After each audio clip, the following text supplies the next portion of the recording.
Praise the lord. మన ప్రభువును రక్షకుడైన క్రీస్తు యేసు ప్రభువారి శ్రేష్టమైనటువంటి నామం పేట మరొకసారి మీ అందరికీ వందనాలు, శుభాలు తెలియజేస్తుంటున్నాను.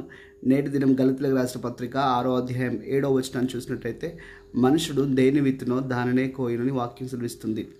ఒక మాటలో మనం ఆలోచన చేసినట్టయితే, భూమి మీద మనము ఒక పంట వేస్తున్నప్పుడు ఏ పంటనైతే విత్తుతామో దాని ఫలితాన్ని, దాని ఫలాన్ని మనం కోస్తాము.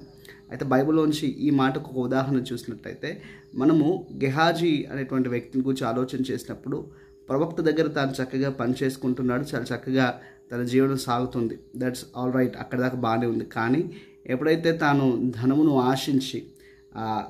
ఆశించి గెహాజీ ధనాన్ని ఆశించి ప్రవక్తతో అబద్ధమాడి తాను తెచ్చుకున్నటువంటి దోపుడు సొమ్ము ఏదైతే ఉందో, ఒక మాటలో చెప్పాలంటే అబద్ధం ద్వారా సంపాదించినటువంటి సొమ్ము ఏదైతే ఉందో, దాని మూలంగా తాను కుష్టి వ్యాధిని కొని తెచ్చుకున్న సంగతి మనందరికీ తెలిసిందే. కాబట్టి దేవుని ఎదుట మనం నివసిస్తున్నటువంటి కొలది వాక్యం అంటుంది, ఆయన పరిశుద్ధుడు, ఆయన ఎంత మాత్రము పాపాన్ని సహించేవాడు కాదు. కాబట్టి దేవుని ఎదుట మనం నిలబడుతున్నప్పుడు, దేవుని ఎదుట మనం మోకరిస్తున్నప్పుడు, దేవుని ఎదుట మన జీవన విధానం పరిశుద్ధంగా ఉన్నట్టుకు మనం ప్రయాసపడాలి. కాబట్టి దేవుని ముందర మనం దేని విత్తుతామో దాన్ని కోస్తాము. కాబట్టి జాగ్రత్త, మన యొక్క ప్రవర్తన అంతట్లో మనము తగు జాగ్రత్తగా వ్యవహరించడం, అది మన జీవితాలకు, మన కుటుంబాలకు చాలా చక్కటి విషయమైనటువంటి విషయాన్ని మనం గమనించాలి.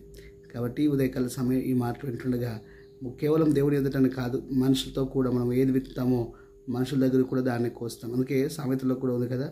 కాబట్టి మరి ఆ విధంగా ఆ మాట మనం జ్ఞాపకం తెచ్చుకున్నప్పుడు దట్ విషయమై జాగ్రత్త వహిద్దామా. దేవుడి మాటలు దీవించిన గాక. మీ ప్రేయర్ రిక్వెస్ట్ ఏమైనా ఉన్నట్టయితే మరి కామెంట్ బాక్స్లో తెలియజేయండి, తప్పకుండా మీకు ప్రార్థన చేస్తాము. ఆమేన్.